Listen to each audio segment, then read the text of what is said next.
change. Today, we are speaking with Brett Larkin, a megastar in the online yoga world, to teach us about the importance of physical awareness. And you don't need to be a yoga practitioner to get something out of this episode. If you have a body, especially a body that's riddled with stress and hypertension, then you're in the right place. We suggest dropping all those misconceptions that yoga is only for women and the weak, and instead open up and access your beginner's mind and listen up. So thank you for being here, everybody. John, great to see you. Great to be back. Brett, we are so happy you're here. Just really quick, I'm going to keep rolling, John, with not even really announcing anything. If you want to connect with Men Talking Mindfulness and learn about Men Talking Mindfulness, just simply text MTM to 33777. And what you'll learn about is we have a retreat coming up in May in Colorado Springs. We just reduced the price by $400, so that might be more affordable for you. And we have our upcoming live virtual meditation course that begins April 9th. So again, text MTM to 33777 to learn more, or mentalkingmindfulness.com for everything that you need. So let's keep rolling, John. Let's do that one breath practice. And, man, go for it. We'll jump in with Brett.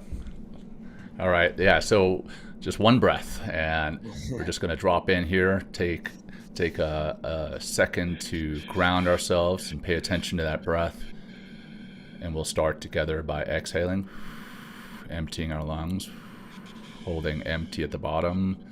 Deep breath in, into your belly first, then into your chest. Hold full and let it go. Nice and simple, one breath practice. And here we are.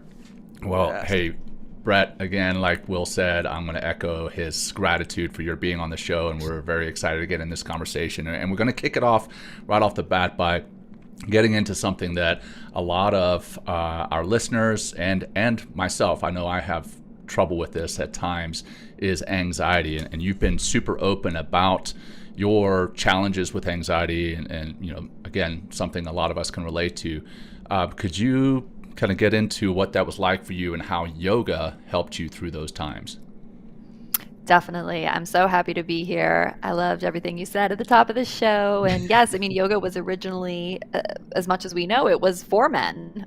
So it's actually very recent that yoga has been more dominated by women. It actually, for millennia, was traditionally a male practice. And we can talk more about that. So the fact that the women are doing it is like really, really new. It's just, 80 years old or something like that compared to millennia. So, but yes, I'm someone who struggled with anxiety my whole life, and the more that I have dug into it, it really started around my parents' divorce when I was around 8, and just from that moment there was a lot of destabilization. It was like something in my safety had been disrepaired, and from that moment forward I was constantly kind of thinking about what the next thing that was going to go wrong would be.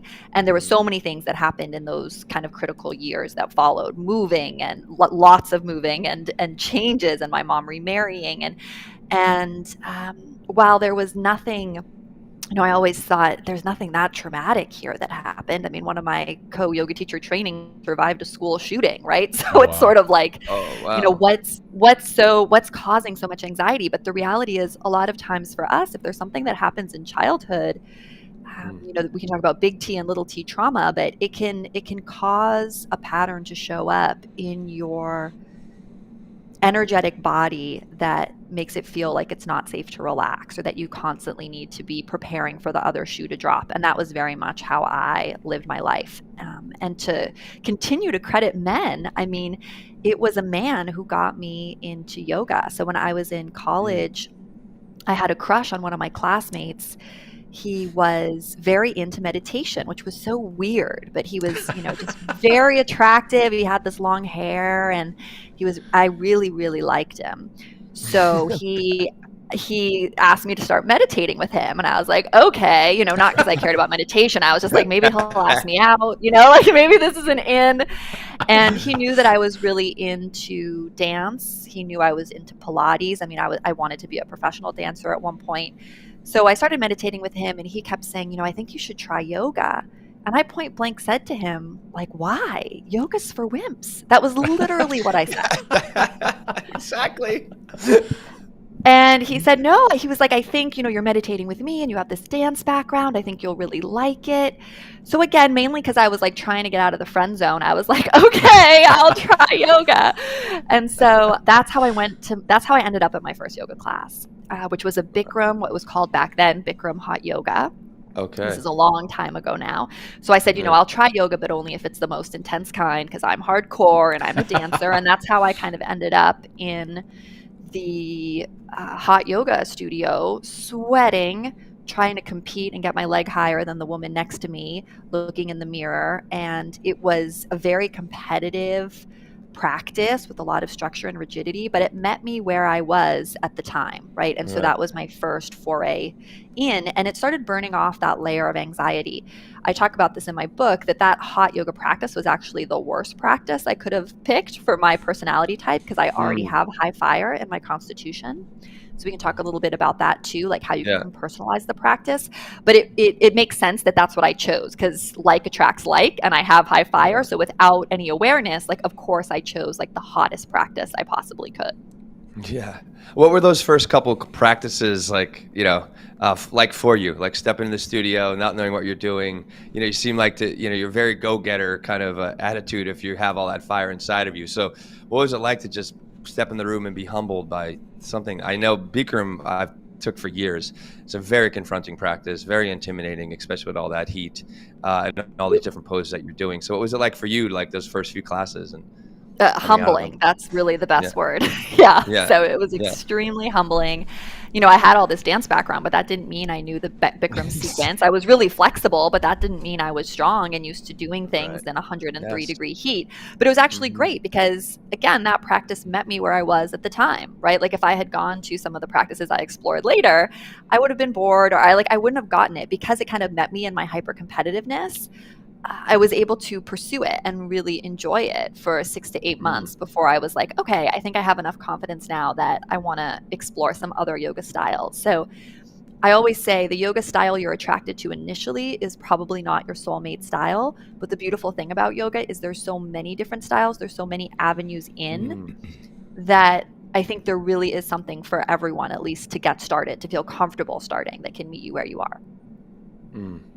Well, a lot of people feel that yoga is just it's just not for them, or there's too big of a gap between them and practicing yoga. And you probably hear this too, what I hear from so many people when I even say that I teach yoga or offer yoga to them as an opportunity to create more of the awareness and all the wonderful things that we've experienced with yoga, is they'll say like, oh, well, I'm not flexible, or I can't touch my toes. So what would you say, how do you make, like, what are ways to kind of soften people's minds and make yoga more accessible, for them, if you would? Yeah, well, I mean, if I had $1 for every time I got the "I'm not flexible enough" comment, I would be like a very wealthy woman, right? Like that's what we hear. That's the preconception or the misconception, really. But the definition I have for yoga is that yoga is awareness. Yoga is awareness of your habitual programs, your thoughts. It doesn't matter if you're doing the splits. If you don't have an awareness of your breath, you're no longer practicing yoga. You're just doing gymnastics. Then we're always going to have, we can talk more about polarity later in this conversation, but there's always two ends of the spectrum, meaning some of us are naturally more flexible. Some of us naturally love sensation. Like that's very much me. Like I'm a sensation junkie. I love feeling my muscles being stretched. On the opposite end of the spectrum, some of us are more attracted to feeling our muscles being strengthened. We are better at stability, right? So you can have like this hypermobile, flexy gymnast in your mind's eye on one end of the spectrum, and then like Arnold Schwarzenegger on the other end of the spectrum, just using stereotypes to make this easy to understand. But what's interesting about yoga is the goal is actually for all of those people to come meet in the middle. So kind of like, because I know we have a lot of men listening to this, like in martial arts, it's always about the middle way, like the balanced way forward. And so yoga is about that same thing too. Like if you have a lot of range of motion, like I do, and a yoga practice that's advanced, that's bringing in a lot of awareness, would say that I need to focus more on strength and flexibility. That I need to focus more on strength and less on flexibility, right? I need that structure. While someone who's listening to this, who maybe is more muscular or doesn't have that flexibility, like he potentially needs to find more ease. So the goal is for all of us to meet in the middle. It's not like one is right and one is wrong. It's always in yoga about cultivating the opposite of what you're naturally good at to evolve yourself. So for me, I love to sink into like a juicy lunge, but I know that that's not actually what's balancing for me. Like if I want to evolve myself physically and mentally, the advanced yoga would be to maybe feel into that stretch for a minute, like, juicy sensation, right? And then to actually engage muscularly, lift my pelvic floor, squeeze my inner thighs together, find a lot of structure in the pose. Yeah. Talking about the two different ends of the spectrum, something that we were talking about before we hit record is the masculine versus the feminine energies. Can you talk about a little bit of how both of those come into play in yoga, and then for the masculine energies that are listening, how feminine energy, when a lot of masculine hear that term feminine, they equate that with weakness, which we three know that is not the case. Can you touch on that? Yes. Yeah. Well, this is also what's so beautiful about yoga is that it's, just like martial artists, right? They have strength and they have flexibility. They have speed and agility, right? But they also have this kind of like slow moving sense of hyper awareness, right? So they're at this balancing point of all these polarities. And so we see this in yoga as well. We have polarity throughout our energetic body system. So there's one major meridian channel that runs up the spine according to yogic philosophy, which is called Brahma Nadi, Sushumna Nadi, it's often also called, and could be equated to the spinal cord. But then on either side, there's Ida and Pingala, two additional meridian channels, one representing more the lunar aspect, the feminine aspect, which would be Ida, and one representing the solar or more masculine aspect, which is Pingala. So built within you, or built within each of us, and this is kind of very counter to our culture's understanding of these concepts, because we're not talking about masculine and feminine in terms of gender or gender identity. What we're talking about is energetics. So built within each of us as a human is masculine energy and feminine energy, whether you want it or not. Like these meridian channels of Ida and Pingala like affect which nostril is dominant. So people may not know this listening, but your nostril, which one is dominant, meaning that you're taking in more air through that nostril, shifts throughout the day naturally. So you're always weaving between these two energies, these two polarities. So in the tantric viewpoint of yoga, in the worldview creation, the myth goes that Shiva, which is the masculine energy, represents consciousness or everything that's unmanifest. And in the origin story, he was in deep meditation for thousands of years, while Shakti, his lover, who represents the feminine energy, danced and tried to wake him up. And she had to actually dance for thousands of years in order to do this. But then she did, and then he wakes up, and together they kind of make love, and from that union of the two of them, these two primal energies, all of the world is formed. All the tattvas, all the gunas, like everything comes into being. So that's kind of the Vedic creation myth, and we see this in creation myths across cultures, right? It's very common, right, that there's like a feminine principle and a masculine principle, whether it's Adam and Eve or Gaia and the sky, the earth and the sky. So we see this everywhere. What's beautiful about yoga is it's trying to ask us, how do we bring these two energies in harmony within ourselves, which I think is especially hard to do in this day and age where we have these toxic mimic stereotypes of these archetypal energies. So we can talk a little bit more about what those look like, but just to paint kind of a broad picture, that the Shakti energy, according to the tantric system, so Shakti means feminine in this model. You don't need to work, if you prefer the word Shakti, you could use that too. But again, we're not talking about gender, we're talking about energetics. So I'm just making that clear. So this lives within you, regardless of how you identify gender-wise or your anatomy. So the Shakti energy within each of us is always craving more love, while the Shiva energy, which would be the masculine, is always craving more consciousness.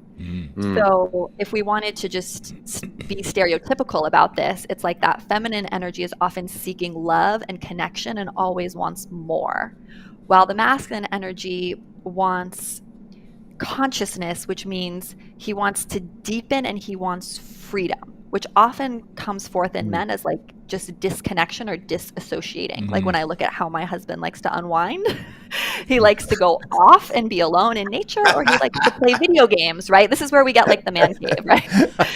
So I mean, I'm just making jokes here to hopefully make these like concepts more understandable. Like the feminine energy within each of us wants to be expressed. So it's expressive, it's associated with desire, and it's always yearning for more. While the Shiva energy the gift it would give us is like more depth, more directionality, more containment, and it's yearning for freedom.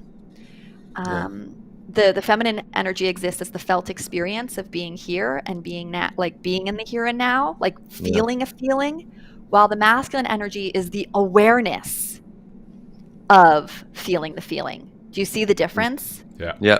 Right. So the feminine's the doer and the masculine is the witness. Wow. So that's at a high level. And then we can keep talking about, you know, how this manifests within each of us individually and then in relationship, and kind of what does it look like when this masculine energy is out of balance? Because that's something we see a lot too. What if your feminine energy is out of balance? So we can talk about that as well.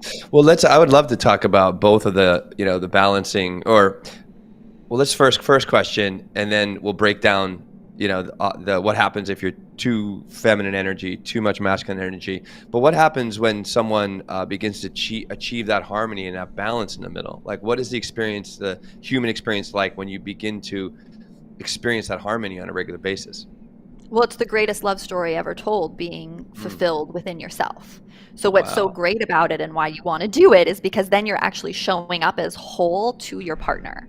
Like what society trains us to do, which is insane, is to actually project our unmet needs onto other people, which you guys can let me know how that's going for y'all. But like that doesn't usually work that well, right? Like that doesn't work. No. Yeah. It doesn't work. So for example, like what this looks like if it's balanced within me.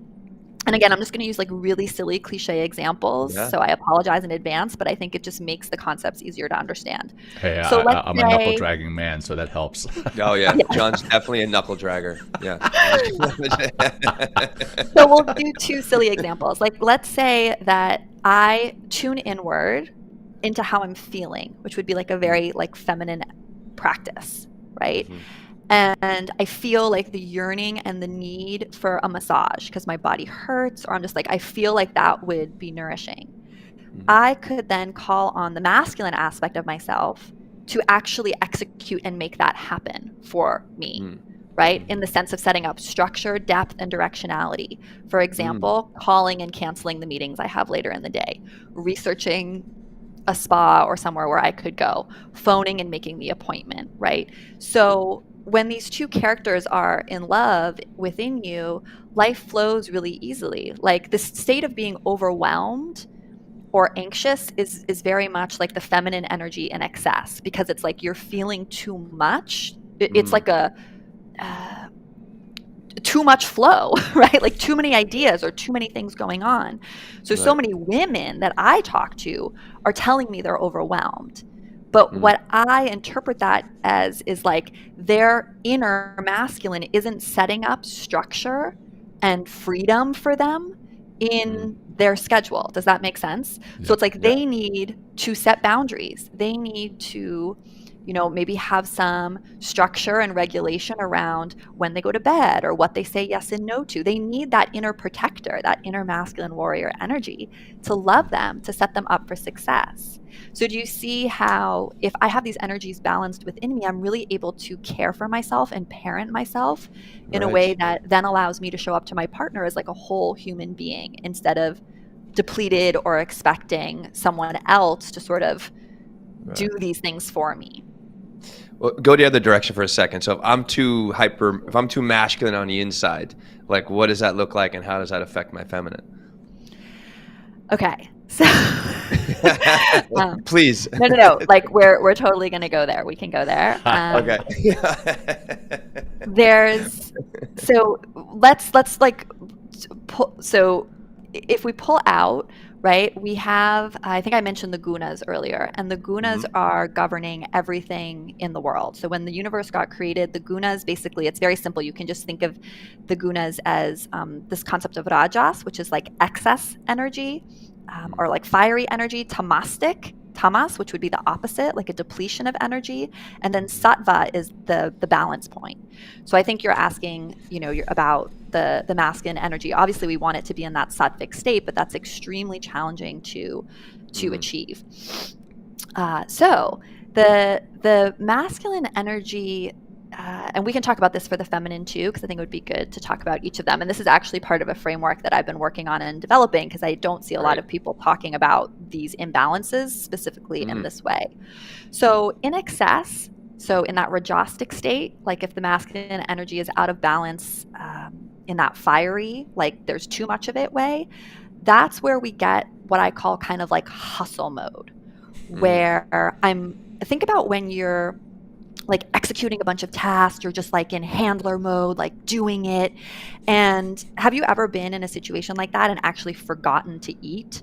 Daily. Or like forgotten to go to the bathroom, or like you're so focused on doing and achieving that you actually are disconnected from your body and disconnected from feeling, right? Which would be your feminine. And women get trapped in this too. Remember, we have both, I get trapped in this all the time. Like my masculine energy is very strong. And so I get trapped in that like, go, go, go, do more, to the extent that I'm completely disconnected from how I'm feeling.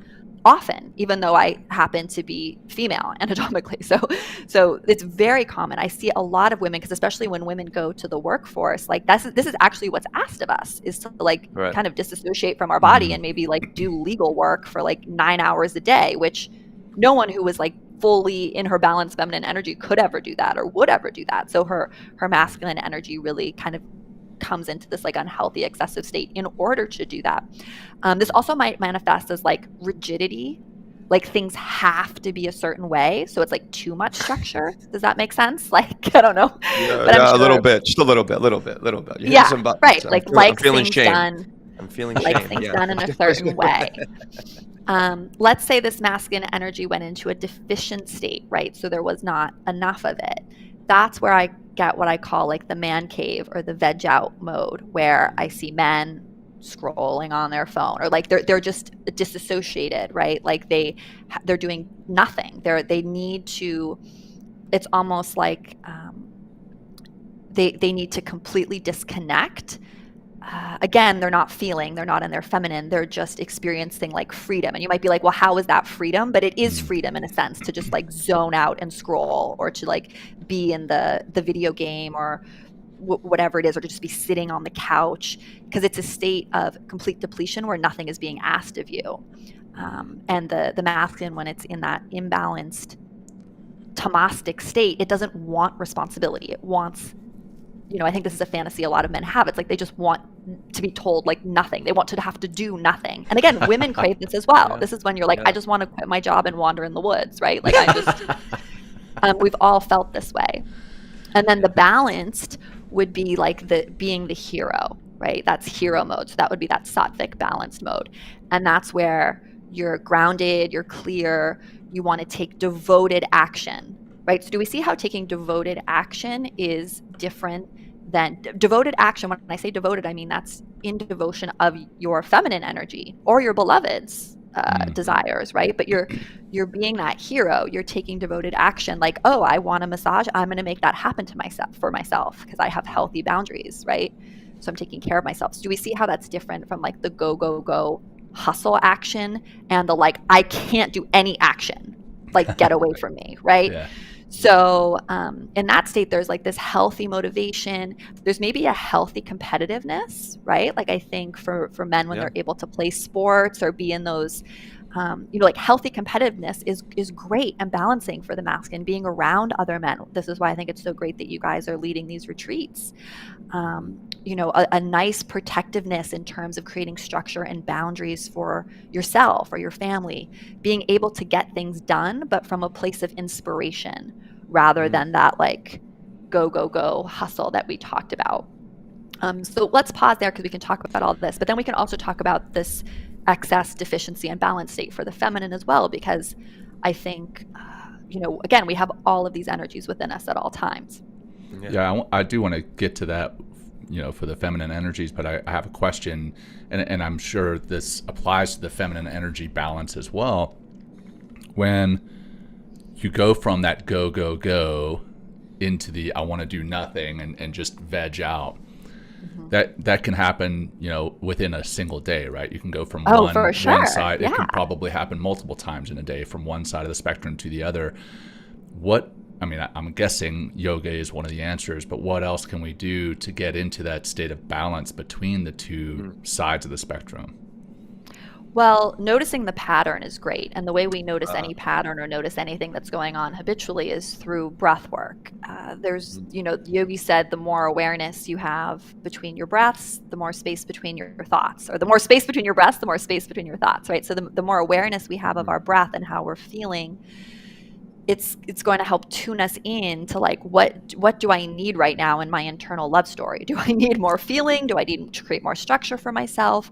So, even just the way that we opened with a full deep breath, this is why the reason to practice yoga isn't because yoga is so great. It's because practice yoga because it's going to give you the awareness of all this crap that's going on within you when you're not on the mat. So, that's why we practice, or I practice ultimately. It's like the yoga is just a means to an end so I can live a great life and feel fulfilled and show up as best I can for my family.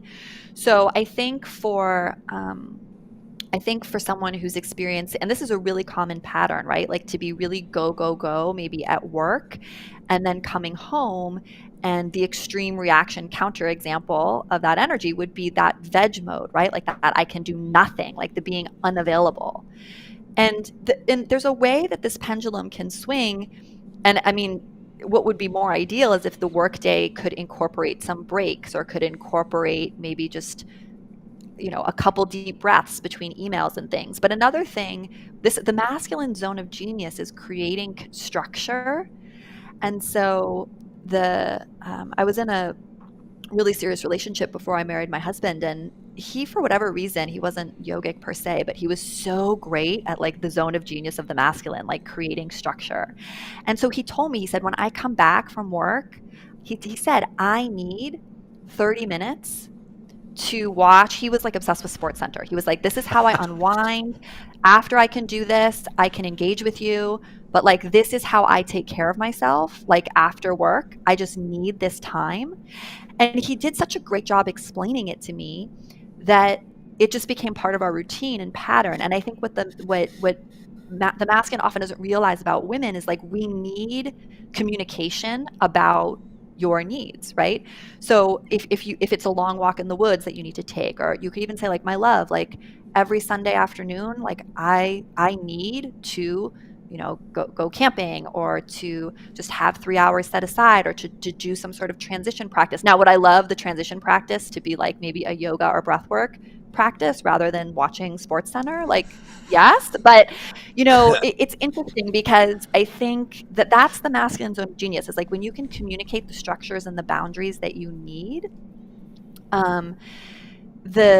That's I think where a lot of men just they miss, right? Because then what happens is like that you go off, you're maybe in veg mode, and the feminine, because she's feeling so much all the time and she's hyper aware and she's hypersensitive, she thinks that means something's wrong. Right? Or she thinks that means something wrong with the relationship, or wrong with her, or it's a rejection of her, right? But again, the more you can create space and structure and communicate, I think that's really, for women too, like I use this with my husband all the time. Like, this is what I need.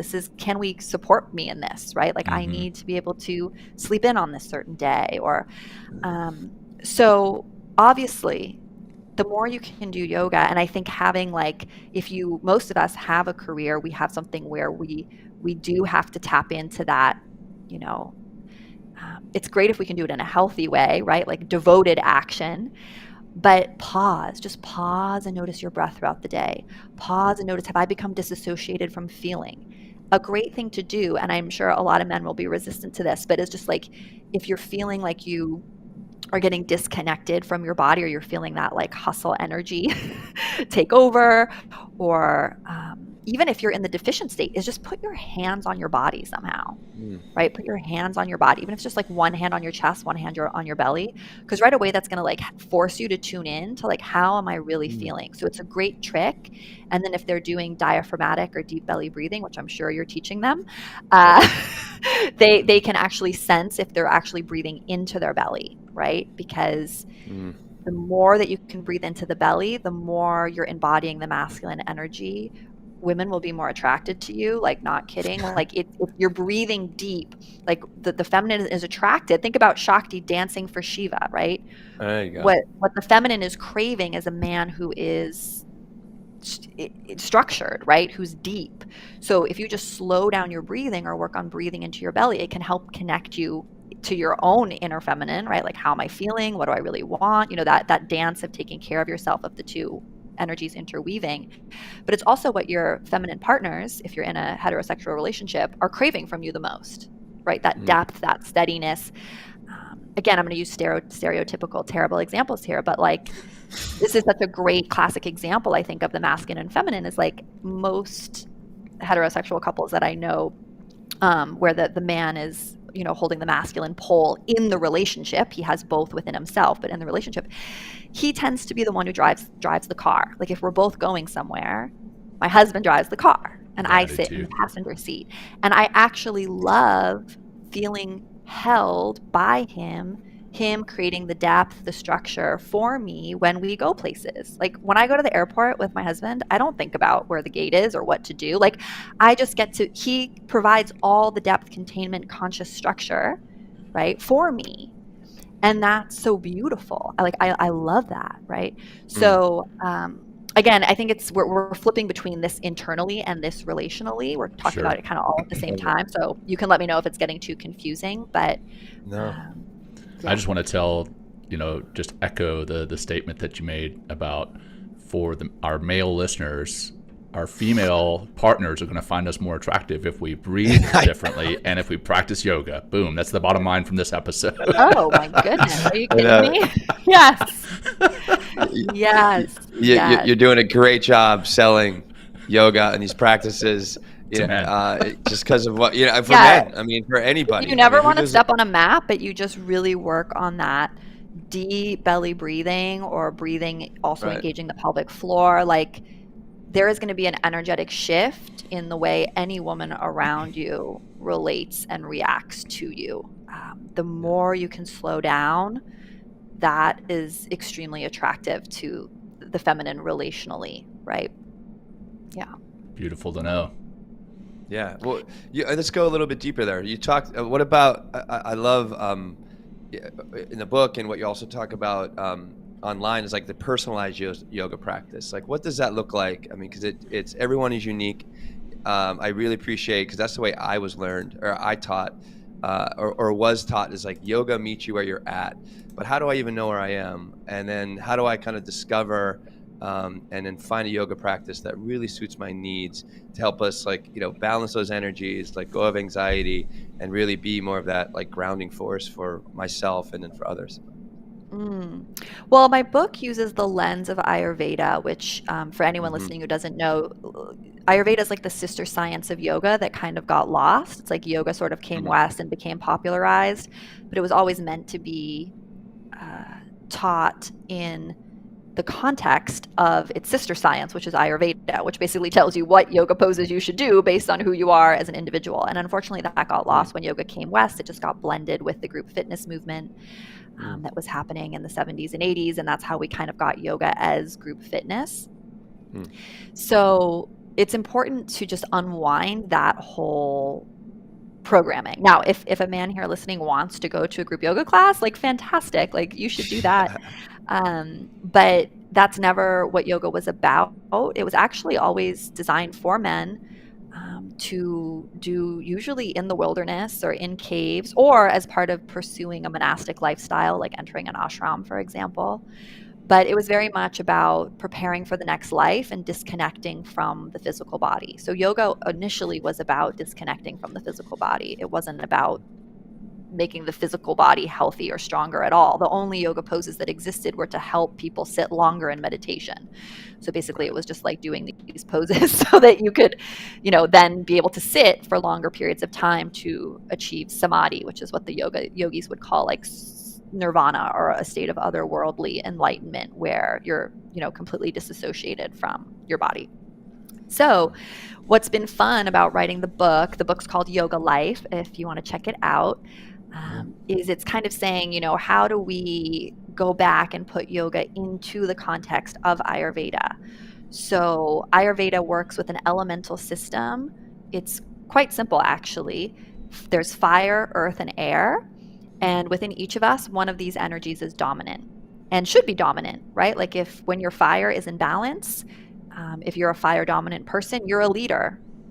You're a natural born leader. You're able to manage people successfully. You often have drive and vision. But when that fire gets out of balance, you become controlling and demanding and impatient and frustrated and all of those things. So what happens is whatever element is dominant within us, and the book has a little quiz at the front which will tell you which element is dominant within you. Once you know that, you can kind of start reverse engineering the yoga practices you choose to do that are going to soothe that dominant element, because whatever element is dominant is going to be the one that's most likely to skew out of balance. So if I have high fire, like, guess what? When things get stressful or go awry, like, that fire is going to become a bonfire, right? Instead of being that healthy. So instead of that healthy leader, I become impatient, angry, frustrated, like all the symptoms of excess fire. So I really pick and choose yoga postures that help to, Ayurveda works through just a simple science of opposites. So if you have high fire or high air, you need more earth. If you have high earth, you need more air and fire. So I like to incorporate, really earthy practices to help counteract that fire that I know easily can skew out of balance for me. And that means poses close to the ground. It means moving slower. It means deeper breathing. Not all, but a lot of men skew earthy. Not again, like it's completely unique, so it's personal to each of us. But they need more energizing practices, which might mean like breath of fire or some rapid twists or like a lot of spinal movement. So it's important to know your dominant element, as well as to know whether you crave more sensation or crave more structure. And then you're always working to cultivate the opposite or go against your natural tendencies. That's really interesting, because I believe I am fire, and that allows me to be good at work, like organizing things, structure, and get things done. But then when I get home, and kind of how we were talking before, I've got young kids at home. Young kids live by their own plan, and that can test my patience, and I need to. Sounds like I need to tap into more earth and air so that I can be more calm and more patient with my children. But I do breath of fire, which sounds like it's counterintuitive. It would actually not work. The breath of fire, I believe, is great for my body, but it sounds as though it's not necessarily good for, my chakra, for bringing that into the home. Yeah, well, any practice can be useful in a moment. So I talk about this in the book too. It's just like, I'm high fire, but that doesn't mean I should never leverage fire practices. Like if I'm tired and depleted and I have to go on stage or go on a news show or a podcast, like breath of fire is going to be super useful. I should use that. But I would also think about like your work to home transition. I mean, what's so fun about little kids is like they're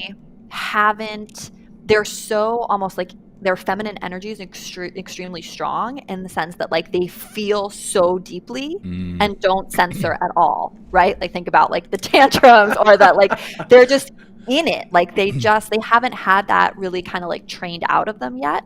Yeah. So for me, when I'm dealing with my kids, because I have young kids like you, I'm holding the masculine pole energetically in that relationship with them because they are feeling so deeply. They are so unpredictable. They are, I don't know what I'm going to expect. So I need to be insanely grounded And I find that when I'm really grounded, they sense my energy and they even respond to me differently. So again, you need to experiment and see what works for you. But I think if you had a practice before you came home that was both soothing, like soothing to your nervous system, because you probably just worked a long, hard day, that incorporated some, maybe movement or fluidity that felt nourishing, but then really focused on like something like a grounding breath work, so you could be and hold that. As parents, we're in the masculine energetically. We're creating the boundaries, we're creating the structure, we're creating, like, and how to hold that, like really energetically preparing for it. I mean, I've started energetically preparing for bedtime. Like I usually do some sort of practice around 4 o'clock, because I just know that end of day bedtime period requires me to have a lot of energy. Like if I'm depleted, like this is not going to go well. And it took me years to figure this out. Like I actually need to chronically, energetically train for what's coming next, which means I have to actually go take care of me at a certain point of the day. Yeah. No, that's fascinating. I think that's going to change my whole meditation plan, because right now I meditate in the morning and then I meditate at lunch to kind of get me through the workday. But sounds like I may need to meditate as I pull into my driveway and then again before the bedtime routine, because that is always the bedtime routine is my absolute worst part of my day. Yeah, that midday meditation could be a great place to invite in some air and fire, because you have more work ahead of you, right? And most of us can tend to be depleted, and that's when the sun is also highest in the sky at lunch. So, the breath of fire might be great to do at lunch. And then I do have, like in my book, there's all these yoga habits, which are little ways to do yoga off the mat. And it's so funny because one of them is breathing in my garage. It's one of my favorite places to practice meditation, because the garage is this really interesting space where you're between worlds. You're not in your home yet, where there's children or tasks coming at you. You're not you're not in the outside world. It's kind of like this limbo state. So it could even just be something in your garage where you really do some like deep belly breathing, or listen to an audio, or just take 5 to 8 minutes before you come in the door, so that when you come in, you're like radiating that depth. Like almost thinking of like half your body being underground. Like that's how grounded we want to be when we're around chaos, right?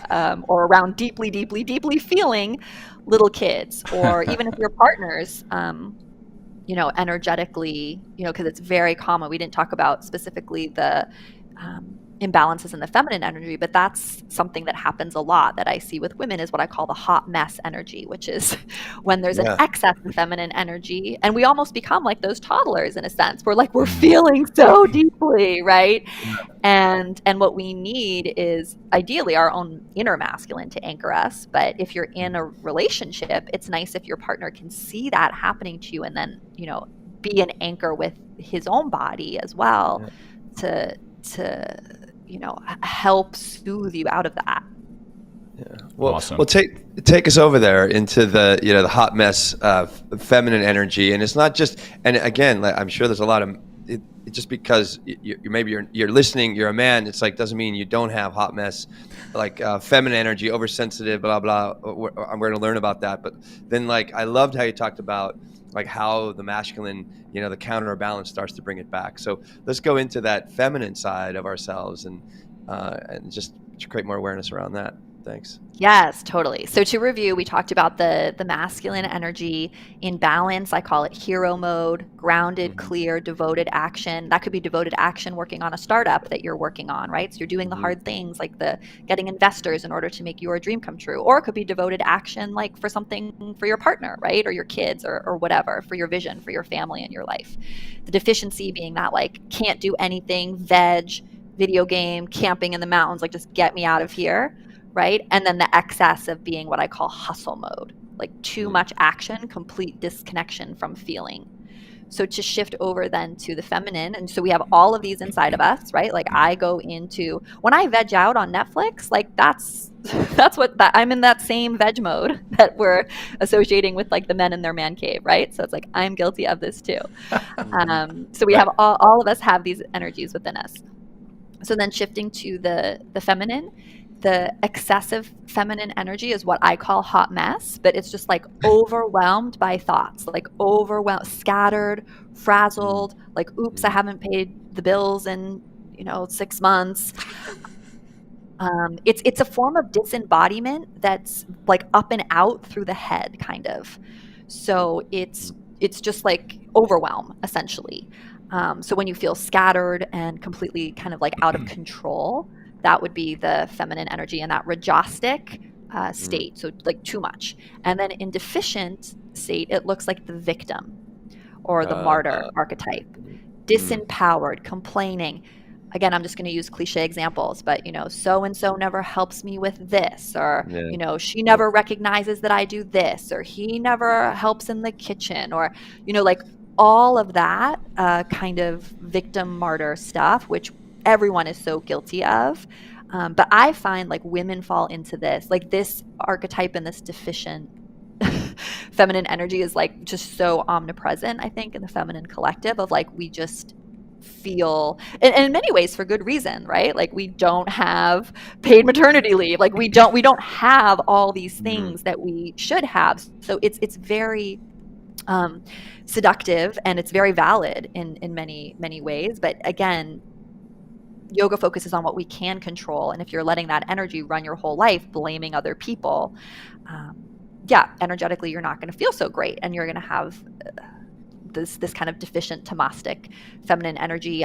This also is like struggling with boundaries, right? So a lot of people in victim martyr mode, they don't know how to say no. They don't know. They're people pleasers, right? That's kind of like a shadow aspect of this energy that I find. And we have this people pleaser in all of us, men and women. These are in all of us, right? Where we feel like we have to help, or we have to say yes, or otherwise we're not a good girl or a good boy or whatever it is. But long term, it can lead to resentment over time. And then the balanced version of this energy is what I call the goddess of fun and light energy, or you could call it the god of fun and light energy, or you could find a term that like works for you, but it's basically like you at your most magnetic, right? So when you're empowered, when you're inspired, your desire, you're in your body, you're sensual, you're loving, you're filled with creative ideas, you're trusting, willing to be held, willing to be vulnerable, willing to feel, but in an empowered way that's really authentic. That would be the feminine energy in balance. And what I tell women I work with is like, the more you can be in this energy, if you are in relationship and be magnetic and be in that like goddess of fun and light energy, the more that your partner actually gets inspired. Remember how we talked about the balanced masculine energy of being like a hero, right? You guys can let me know, but I find my husband's much more inspired to do all the things I want him to do and be my hero when I'm coming with him from that energy of like the balanced magnetic feminine, as opposed to like victim or complaining mode, right? Yeah. Wow. So again, we're talking about these kind of within ourselves and relationally, but hopefully it's not getting too confusing. The data nerd in me is wanting a chart, like a graph to display, and I'm envisioning the earth, air, and fire across the top, and along the side is the masculine and feminine, and then the polarities. I'm going to have to draw that out and send it to you and say, yeah, okay. I have charts. I can send them to you. I have them in some of my manuals for my training program. So we have charts. But another way, if you wanted to relate this to Ayurveda, which I don't really see anyone doing, but I'm kind of doing it, what I generally say is like the earth element skews masculine. Because if we think of just the myth of Shiva and Shakti, like the masculine's bringing the consciousness, it's bringing the depth, it's bringing the structure.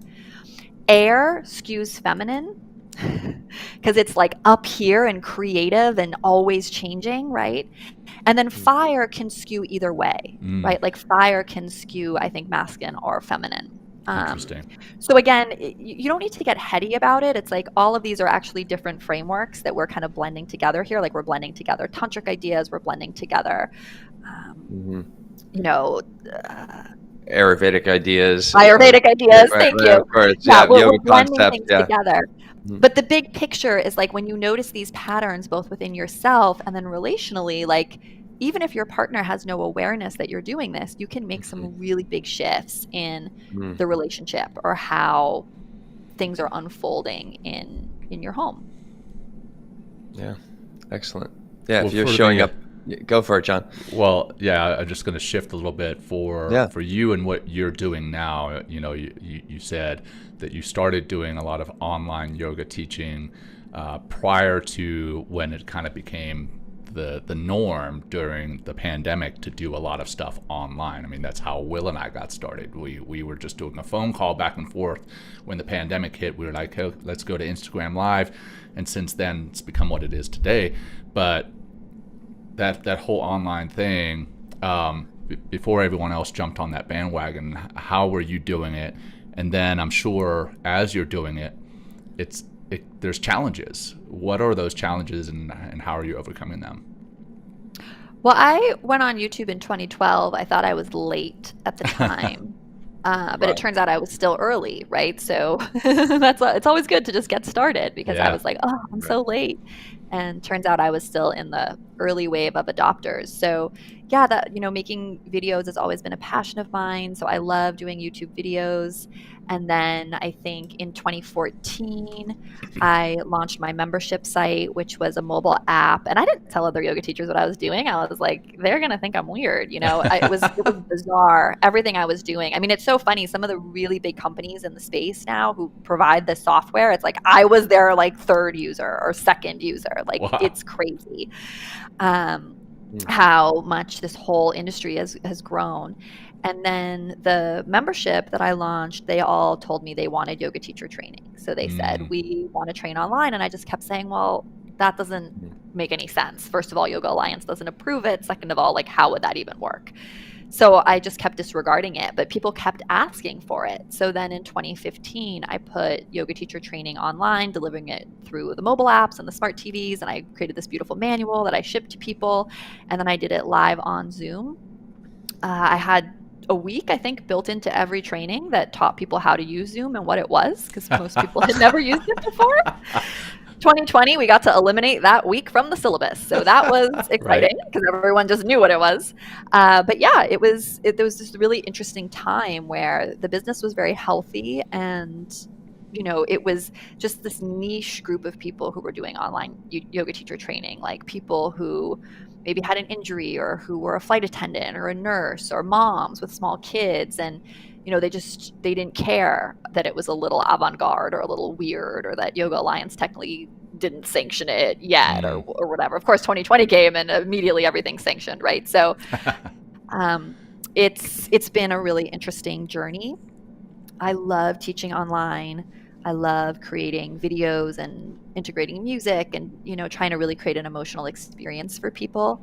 But it was difficult being so early. I mean, I got a lot of criticism. Sure. How dare you certify people online? But I've always really believed in the quality of what we're offering. And we have so many trainings now, and it's been going on for so many years. And we've certified thousands and thousands of teachers, and we ship our manuals all over the world. And it's so beautiful. So nice.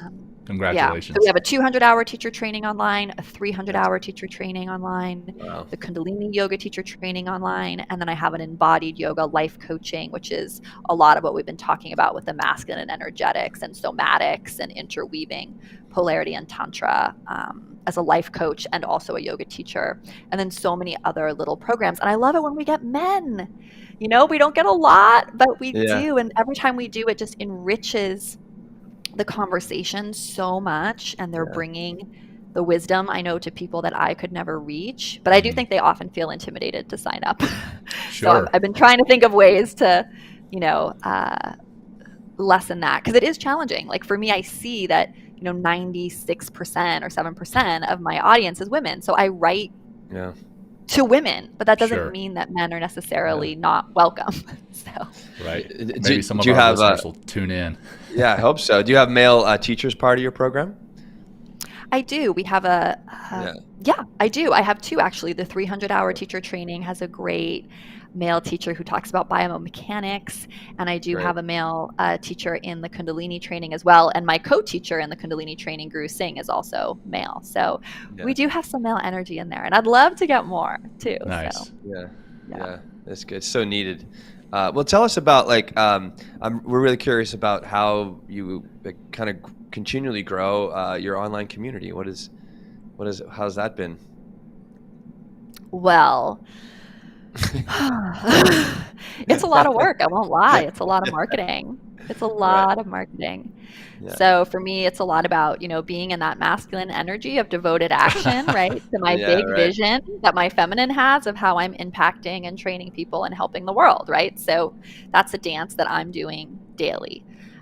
For me, YouTube has been a wonderful growth channel. I get a lot of people finding me and the classes through there. Any men can Google like Brett Larkin YouTube and you'll see tons of yoga classes you can try. A lot of them say for women in the title, but that doesn't mean you can't do them. I found that the YouTube algorithm really liked it when I did that.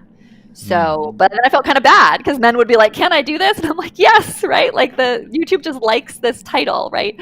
But I always am never designing classes unless it's something for the menstrual cycle or prenatal. I mean, again, it's all just playing with energy. So just know that you're always welcome into any YouTube title that you find. And so YouTube's been a great growth channel, as has email marketing. I think for me, my email list has always kind of been the bread and butter of my business. I love communicating with people on email. And I don't do that much paid ads. It's never a nut that I have cracked. But I think, just talking to who you want to serve, really being in service of your community. I'm always dialoguing continually with our students, really asking them what they need. Every product I've ever created, from the membership to teacher training, was based on what people told me they wanted. So I'm just incredibly responsive, right? Like everything's always been my audience's idea.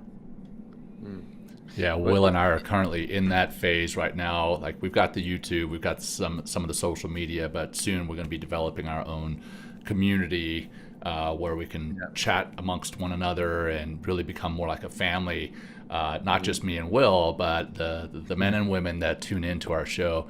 So we're looking forward to growing that, and we may have to reach out to you for some tips in the future. But moving on from that, for coming to the end of the show, for you, what do you envision as yoga's next chapter? I mean, we've got all this tech in our lives. Where do you see yoga going from here? And then do you have any hopes or dreams for how it may evolve? What a great question. I think the somatic piece people are really figuring out.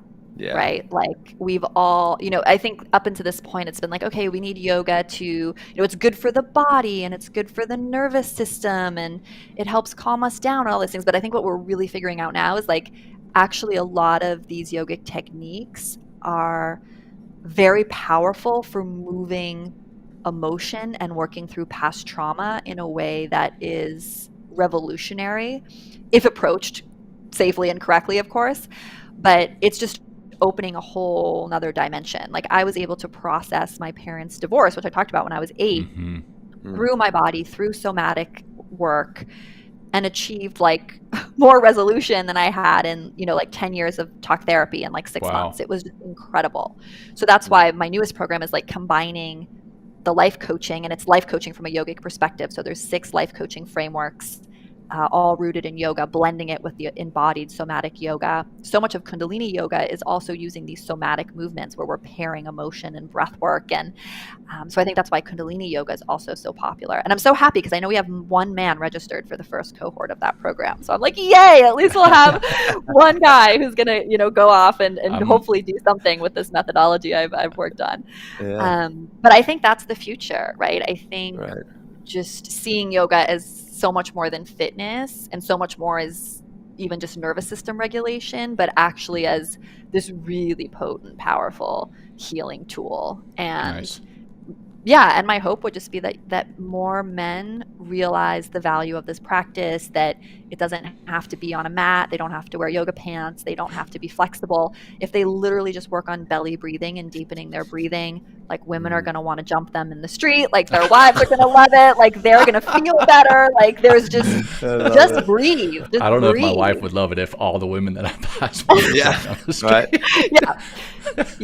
You said to go wild on the show, right? So just focus on your breathing. Deepen your breath. It'll change everything. And you can do it in the garage. You can do it at stoplights. If you're driving around, you could do it for a couple minutes in the morning. They should all come to your retreats and do it in community with other men. I mean, men are very lonely, I think. Oh, indeed. We've had a especially whole post-COVID. episode on that Yeah. with Jeff Diamond speaking about loneliness and how that's actually killing men, Yeah, I believe literally. it. So, and I have a buddy of mine, a fellow Navy SEAL who's just gotten into Kundalini, and I think he's going to want to hear this episode and maybe partake in your course. So I'm going to make sure I send it to him. Awesome. So for our listeners, Brett, what's the, I know we have this in our notes, but for you to put it out, what's the best way for them to get a hold of you, find out more about your course, get your book, that kind of thing?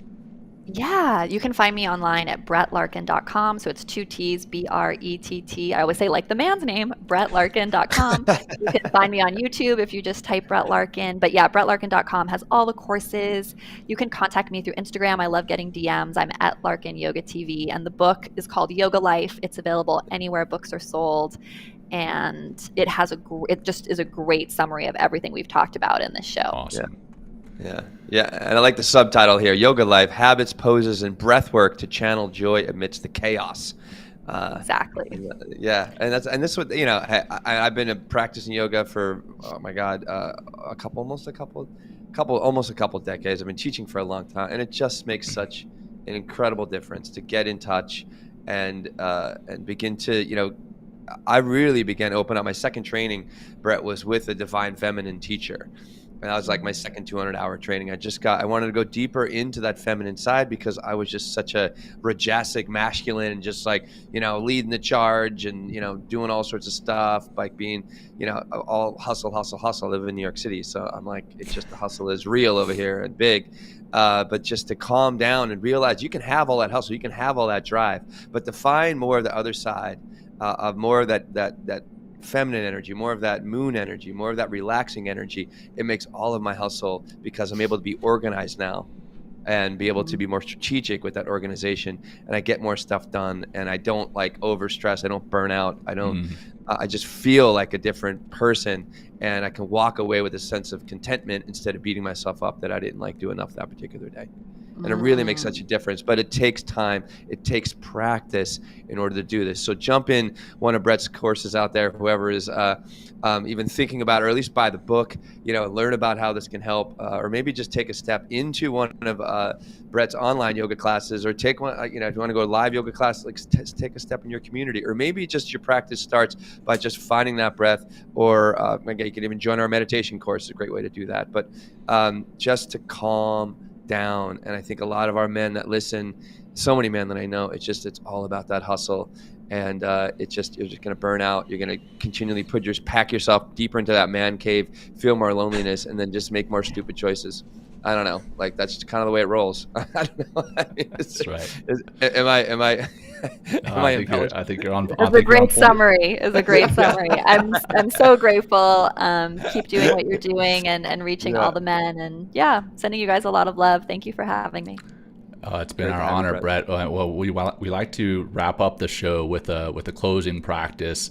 Normally, Will or I lead it, but when we have a practitioner on the show, we always like to offer it up. But there's no pressure. Would you like to run through a short breath practice or meditation for our audience to wrap it up? Sure, we can just do what I talked about earlier. So just place one hand on your heart and one hand on your belly, wherever you are. Sit up tall. Stack your shoulders over your hips and your ears over your shoulders. Maybe pull your head a little bit back in space. And feel the hand pressing into your chest. Feel the hand pressing into your belly. And the next time you breathe in, I want you to visualize energy moving down your body and see if you can get the hand on your belly moving forward in space. And as you exhale, pull the navel back towards the spine. You can just try that 2 or 3 more times. Inhale, visualize energy moving down your spinal column. Puff the belly out. Ideally, feel the belly move forward into your hand. And exhale, pull the navel back. Don't worry about the chest. Just inhale like an elevator. Visualize energy moving down, down, down, down, down. Puff the belly out. And exhale, draw the navel back in space. And then when you're ready, you can take your top hand that's on your chest also down to your belly. Maybe just fuse the energy there. Dip the chin and slowly blink your eyes open. Very short. Beautiful. Yeah, that's all you need. That little reset could be the biggest difference. And that could be the reset before you switch hats and work. And John, from work going into the house, right? Just a few the garage breaths. meditation. Yeah, the garage meditation. The garage, it's my favorite place. Yeah, it's a good one. I love it. And I also have to just mention, Brett, I got on your website and I was reviewing your book, and I saw, one of the top reviews was by James Nestor. We had him on the show, and we talking about the nostrils, the different nostrils doing different things for you. It's incredible. So for our listeners, if you haven't listened to our episode with James Nestor about breath and what it can do for you, Will and I both sleep with tape on our mouths because of James Nestor and his book, and that has been a game changer for me. But anyhow, great having you here, Brett, and we love what you're doing. Thank you for being here. For our audience, thank you for tuning in, and please reach out to Brett. Like Will said, get her book, sign up for her courses, and if you got anything out of this show, which I know you did, please share it with your friends, your family, your colleagues, whoever you think could benefit. And then please give us a like, a review, and subscribe on the various social media platforms that are out there. And that's all I've got. Will, you got anything else for Brett? No, just text MTM to 33777. Sign up for our meditation course starting on April 9th. And it's going to include breathwork as well. So Brett, thank you so much. Thank everybody for listening. And that's a wrap. That's a wrap. Thank you again, Brett. Take care, everyone. Bye-bye. Thanks, Brett. Thank you for joining us today. We hope you walk away with some new tools and insights to guide you on your life journey. New episodes are being published every week, so please join us again for some meaningful discussion. For more information, please check out mentalkingmindfulness.com.